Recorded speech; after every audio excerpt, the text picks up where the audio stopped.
আপনাদের মাঝে আমি উপস্থিত হয়েছি ট্রান্সফরমারের সবচেয়ে গুরুত্বপূর্ণ ম্যাথ, এবং এই ম্যাথটা প্রত্যেক জব পরীক্ষায় একবার না একবার আসবেই।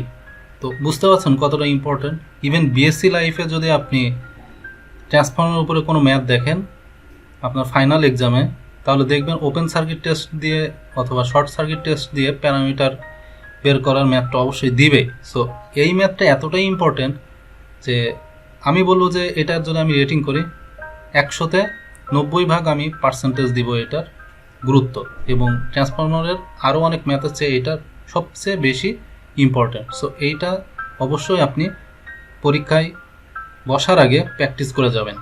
এবং এই ম্যাথটা BCPCL এর 2018 সালে অ্যাসিস্ট্যান্ট ইঞ্জিনিয়ারদের যে জব এক্সামটা ছিল সেখানে এসেছিল, ভেন্যুটা ছিল বুয়েটে।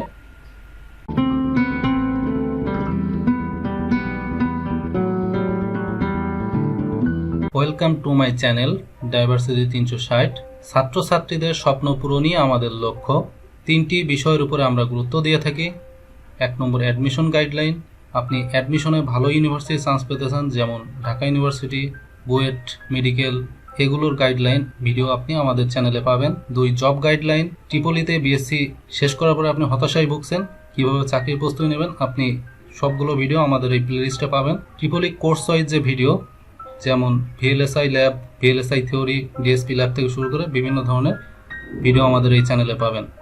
এজন্য আমার এই চ্যানেলের একটা মাত্র অবজেক্টিভ রেখেছি, তোমাদের সফলতা আমাদের প্রশান্তি। তো কোশ্চেনটা আমরা শুরুতেই পড়ে আসি। তার আগে দেখতে পাচ্ছি এটা থেভনিন ট্রিপলি জব গাইডলাইন এই বই থেকে নেওয়া হয়েছে। সো কোশ্চেনটা এমন, 15 কিলোভোল্ট অ্যাম্পিয়ারের একটা ট্রান্সফরমার আছে, যার প্রাইমারি সাইডের ভোল্টেজটা দেওয়া আছে, সেকেন্ডারি সাইডের ভোল্টেজ দেওয়া আছে, এবং ট্রান্সফরমারটা কি বলছে টেস্ট করতে হবে। কী জন্য টেস্ট করতে হবে? এর বিভিন্ন কম্পোনেন্টগুলো বের করার জন্য। তো ট্রান্সফরমারের ভিতরে কি কি কম্পোনেন্ট থাকে? ট্রান্সফরমারের ভিতরে বেশ কতগুলো কম্পোনেন্ট থাকে, সেটা যদি আমি একটুখানি রিক্যাপ করার চেষ্টা করি। রেজিস্ট্যান্স থাকে, এখানে দেখেন রিঅ্যাকট্যান্স থাকে। তো ট্রান্সফরমারের মধ্যে কী কী কম্পোনেন্টগুলো থাকে সেটা যদি আমি একটু রিক্যাপ করার চেষ্টা করি। এটা ধরেন ট্রান্সফরমার ইকুইভ্যালেন্ট সার্কিট, এবং এই ইকুইভ্যালেন্ট সার্কিটের মধ্যে ট্রান্সফরমারের শুধু প্যারালাল ব্রাঞ্চের এখানে কোরের রেজিস্ট্যান্স আছে, এটা বের করা লাগতে পারে। ম্যাগনেটাইজ রিঅ্যাকট্যান্স বের করা লাগবে, ইকুইভ্যালেন্ট রেজিস্ট্যান্স রিঅ্যাকট্যান্স বের করা লাগবে। সো এই জিনিসগুলো আমার এখন এই টেস্ট দিয়ে কিন্তু বের করা লাগবে। সো সেই কথাটা এখানে বলছে যে ব্রাঞ্চের কম্পোনেন্ট অর্থাৎ আরসি এবং এক্সএম, সিরিজ ইম্পিডেন্স মানে আর ইকুইভ্যালেন্ট এবং জে ইকুইভ্যালেন্ট, ভোল্টেজ রেগুলেশনও বের করতে বলছে। তারপরে এখন বলছে দেখেন এখানে ডাটাগুলো গিভেন দেওয়া আছে, ওপেন সার্কিটের ডাটা এটা, শর্ট সার্কিটের ডাটা এটা। সো এখন আমাদের ইকুইভ্যালেন্ট সার্কিটটা বের করতে হবে, সেটাকে হাই সাইডে রেফার করতে হবে অবশ্যই। শুরুতেই আমি ওপেন সার্কিট টেস্টটা দেখব, দেন তারপরে শর্ট সার্কিট টেস্টটা দেখব। আমি যদি সলিউশনটা দেখতে পাই, কোশ্চেনের যে ডাটাগুলো ছিল গিভেন সেটা আমি এখানে লিখে নিয়েছি, VOC, IOC, POC, যেটা কোশ্চেনে আমার এখানে দেওয়া ছিল। একই রকম VSC, ISC, PSC শর্ট সার্কিটের জন্য, সেই ডাটাগুলো আমি এখানে লিখে নিয়েছি। ওপেন সার্কিট টেস্টটা করতেছে লো সাইডে, কোশ্চেনে সেটাও কিন্তু বলা আছে লো সাইডে, আর শর্ট সার্কিট টেস্টটা করছে হাই সাইডে, সেটাও কিন্তু এখানে বলা আছে হাই সাইডে। কোশ্চেনে আমার কয়েকটা জিনিস বের করতে বলছে, একটা হচ্ছে আরসি এবং এক্সএম, আর ইকুইভ্যালেন্ট এবং এক্স ইকুইভ্যালেন্ট। সো শুরুতেই আমি যদি ওপেন সার্কিট টেস্টে যাই, এবং ওপেন সার্কিট টেস্টের জন্য আমার সার্কিটটা কেমন হবে এটা। সো সার্কিটটা এটা কেন এমন হবে এটা যদি আমি বুঝতে চাই, তাহলে এখানে যদি সাপোজ ধরলাম আমার এটা হচ্ছে ট্রান্সফরমার ইকুইভ্যালেন্ট সার্কিট। সো এই ট্রান্সফরমার ইকুইভ্যালেন্ট সার্কিটে যদি আপনি নো লোড কন্ডিশন নেন, অর্থাৎ এরকম নো লোড কন্ডিশন যদি নেন, অর্থাৎ এখানে কোনো লোড দেন না, সো যদি লোড না দেন এই সার্কিটের ভিতর দিয়ে কিন্তু কোনো কারেন্ট যাবে না। সো এখানে যদি জিরো কারেন্ট হয়, তাহলে এই ব্রাঞ্চের সাথে ডাইরেক্ট এই ব্রাঞ্চ কানেক্টেড, তো এই পাশে কিন্তু জিরো কারেন্ট। সো তাহলে টোটাল এই কারেন্টটা কিন্তু এই পাশ দিয়ে যাবে, তার মানে এই পাশ দিয়ে কোনো কারেন্ট যাচ্ছে না, ফাইনালি শুধু এই ব্রাঞ্চটাই থাকবে। সো এজন্য আমি ইকুইভ্যালেন্ট সার্কিটের যখন নো লোড কন্ডিশনের জন্য আসলাম তখন আমি শুধুমাত্র প্যারালাল যে ব্রাঞ্চটা সেটা রাখলাম, এবং প্যারালাল ব্রাঞ্চের এই পাশ দিয়ে যে কারেন্টটা আছে আইওসি এবং এর অ্যাক্রসে যে ভোল্টেজ ভিওসি। দেন এখানে যেহেতু দুটো রেজিস্ট্যান্স এবং রিঅ্যাক্ট্যান্স প্যারালাল অবস্থা আছে, সো এখান থেকে টোটাল অ্যাডমিটেন্স আমি বের করতে পারি এই ফর্মুলা দিয়ে, ওয়াই ইজ ইকুয়াল টু এই কোরের যে রেজিস্ট্যান্স তার জন্য ওয়াই অফ সি, আর ম্যাগনেটাইজিং যে রিঅ্যাক্ট্যান্স আছে তার জন্য ওয়াই অফ এম, এই দুটোর সমষ্টি হচ্ছে total admittance. So total admittance Y is equal to I by V. এখন আমরা অলওয়েজ জানি যে অ্যাডমিটেন্স এবং ইম্পিডেন্স পরস্পর ইনভার্স রিলেশন। সো এখানে দেখতেই পাচ্ছেন যে inverse relation, Z is equal to V by I লেখা যায়, তাহলে ওয়াই হবে জেড এর ইনভার্স, তার মানে Y is equal to I by V লিখতে পারি। যেহেতু এটা ওপেন সার্কিট টেস্ট সেহেতু ওপেন সার্কিট কারেন্ট এবং ওপেন সার্কিট ভোল্টেজ নিব, এবং কারেন্টের যে অ্যাঙ্গেলটা হবে অবশ্যই মাইনাস থেটা, আর Y of C is equal to 1 by R C লেখা যায়। যেহেতু মাত্র এখানে রেজিস্ট্যান্স আছে, কোনো রিঅ্যাক্ট্যান্স নাই, তাহলে এই ফর্মুলা অনুসারে আমরা যদি দেখি Y of C is equal to 1 by R C হবে, কারণ অ্যাডমিটেন্স এবং ইম্পিডেন্স বা রেজিস্ট্যান্স পরস্পর ইনভার্স রিলেশন। একই রকমভাবে এই ব্রাঞ্চের ওয়াই অফ এম অ্যাডমিটেন্স হবে এই যে রিঅ্যাক্ট্যান্সটার অপোজিট, অর্থাৎ এই জন্য 1 বাই যে এক্স এম নিছি। দেন এই পাশটাকে এই পাশে নিয়ে আসলাম আর এই পাশটাকে সমান সমানের ডান পাশে নিয়ে আসলাম। এর সাথে আরও একটা কাজ করছি, দেখেন নিচে যে ছিল এটা যদি উপরে নিয়ে আসতে হয় তাহলে উপর নিচকে যে দ্বারা গুণ করলে নিচে J square is equal to -1 আসে, সো মাইনাস জে চলে আসে। আর এখানে আইওসির ভ্যালু দেওয়া ছিল দেখেন 2.1 আর ভিওসির ভ্যালু 230 ভোল্ট, সেটা বসানোর পরে ফাইনালি আমার ক্যালকুলেশনটা এমন আসলো। কমপ্লেক্স মোডে গিয়ে যদি আপনি এটাকে কনভার্ট করেন তাহলে রিয়েল পার্ট আর ইমাজিনারি পার্ট এই পোলার ফর্মটাকে এভাবে লেখা যায়। সেখান থেকে আপনি বলতে পারেন যে 1 by R C is equal to এই পার্টটা আর 1 by X M is equal to এই পার্টটা, কারণ imaginary part is equal to imaginary part, real part is equal to real part.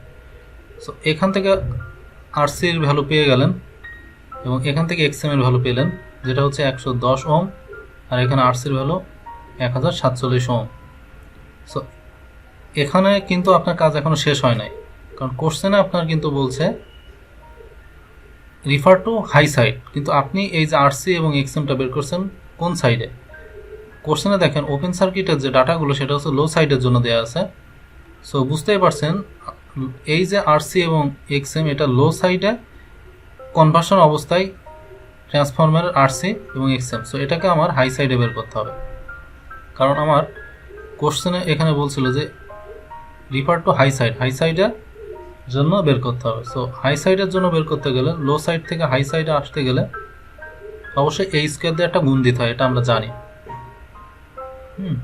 কারণ এটা হচ্ছে ফর্মুলা। সো এই স্কয়ার ইন্টু আর সি, এক্সএম হচ্ছে এই স্কয়ার ইন্টু এক্সএম। সো এ মানে হচ্ছে টার্ন রেশিও। সো এই টার্ন রেশিওটা আমরা কিভাবে বের করব?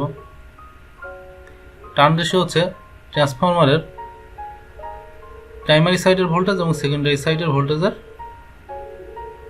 ভাগফল। সো এখানে দেখেন ট্রান্সফরমার প্রাইমারি সাইড এটা, তাকে সেকেন্ডারি সাইডের ভোল্টেজটা ভাগ করলে টার্ন রেশিও পেয়ে গেলাম।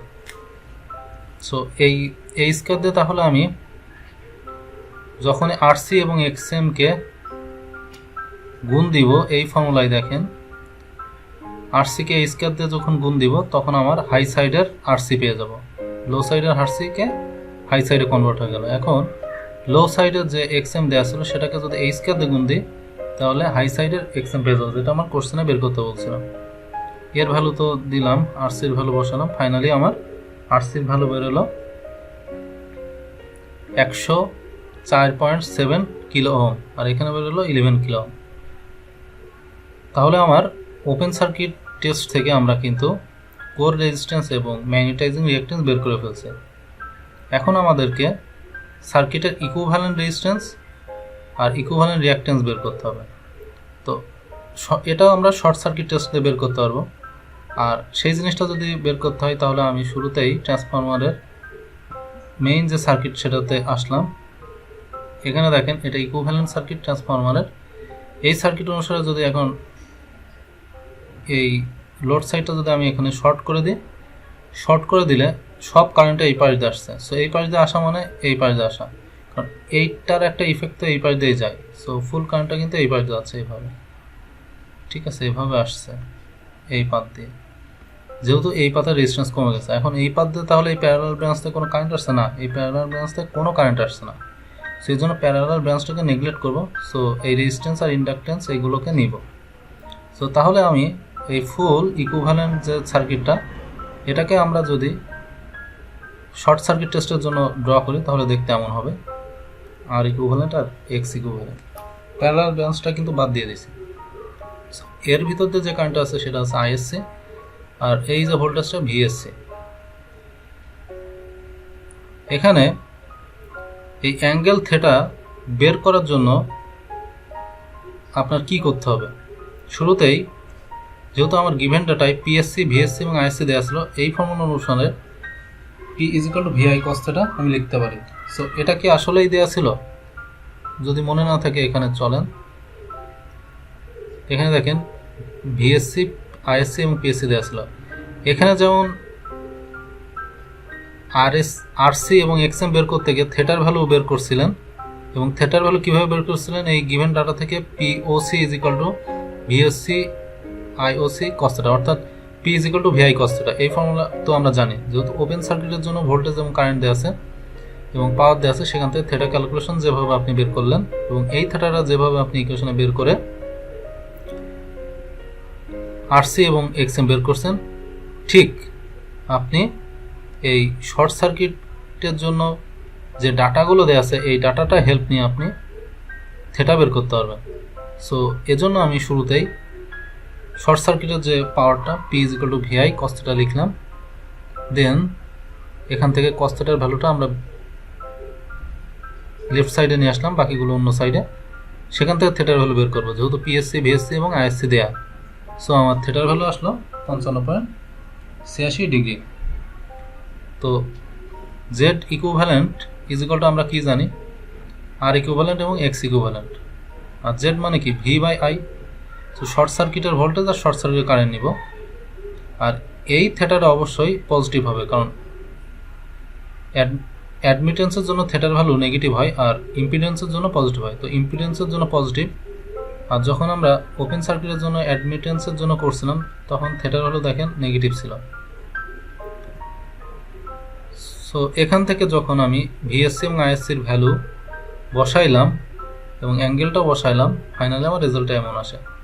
এবং এটাকে আমি যখন রিয়েল এবং ইমাজিনারি পার্ট আকারে লিখলাম, তখন আমি কম্পেয়ার করতে পারি যে এই real part is equal to এই রিয়েল পার্ট, আর এই জের সাথে যে ইমাজিনারি পার্ট সেই ইমাজিনারি পার্ট সমান। সো এভাবে আমি সার্কিটের আর ইকুইভ্যালেন্ট এবং এক্স ইকুইভ্যালেন্ট বের করে ফেলছি। এখন এটা কি আবার হাই সাইডে কনভার্ট করা লাগবে? না, কারণ এই ডাটাগুলো যেহেতু হাই সাইডের জন্য দেওয়া ছিল, সেহেতু আমার এটাই কিন্তু হাই সাইডের ইকুইভ্যালেন্ট ইম্পিডেন্স বা রেজিস্ট্যান্সের ভ্যালু। সো সেটা বুঝতে গেলে দেখেন শর্ট সার্কিটের ডাটাগুলো দেওয়া ছিল হাই সাইডে, সো এই জন্য কনভার্ট করা লাগে নাই। সো এই স্কয়ার দিয়ে কিন্তু গুণ বা ভাগ করা লাগবে না। সো আশা করি আপনারা বুঝতে পারছেন। আপনি যদি আমার এই চ্যানেলে নতুন হয়ে থাকেন অবশ্যই সাবস্ক্রাইব করবেন এবং পাশের বেল আইকনটি প্রেস করবেন, কারণ আমি যখনই নতুন ভিডিও ইউটিউবে আপলোড দিব আপনি সাথে সাথে এই ভিডিওটা দেখে নিতে পারবেন, আপনি আপনার প্রস্তুতিটাকে অনেকটা স্ট্রং করে ফেলতে পারবেন। আর কোথাও কোনো বুঝতে অসুবিধা হইলে এই ভিডিওর কমেন্ট বক্সে আপনি আপনার কোশ্চেনটা করবেন, আমি অ্যান্সার দেওয়ার চেষ্টা করব। ধন্যবাদ সবাইকে। আসসালামু আলাইকুম।